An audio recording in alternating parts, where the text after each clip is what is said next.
Toward the end of 1977, Rafi Eitan was summoned to the Prime Minister's office for a meeting.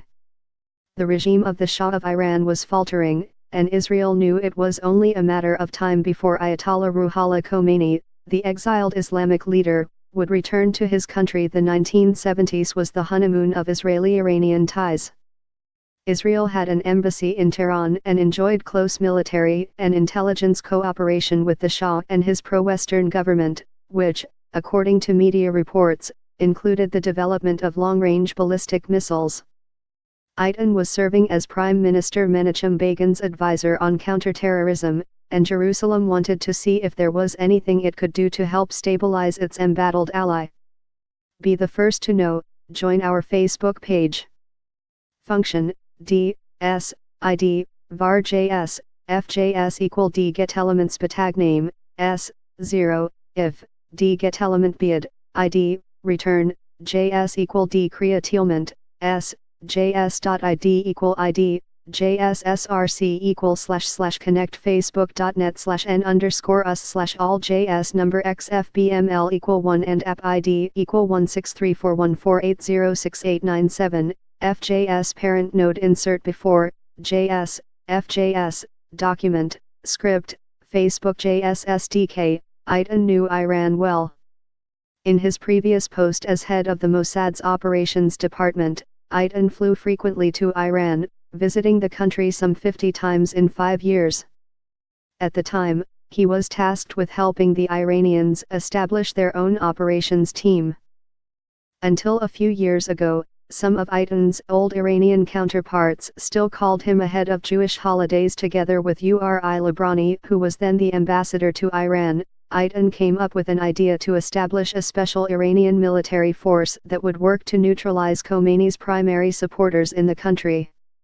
Together with the Iranians, Israel had marked a close-knit group of Islamists who were igniting public unrest in order to pave the way for Khomeini's return after 14 years of exile.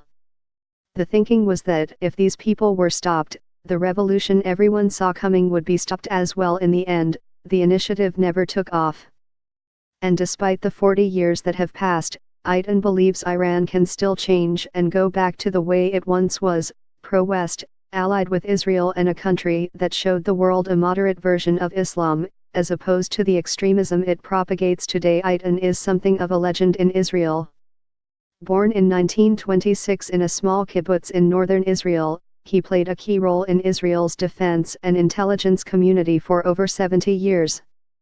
At the age of 12, he joined the Haganah, the underground Jewish fighting force, and later became a member of its elite strike force, the Palma.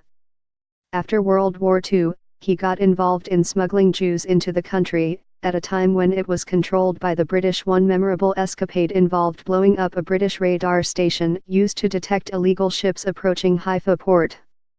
To reach the radar, Eitan had to crawl through an underground sewer, gaining him the nickname Stinky Rafi. Eitan's name often followed mystery and controversy.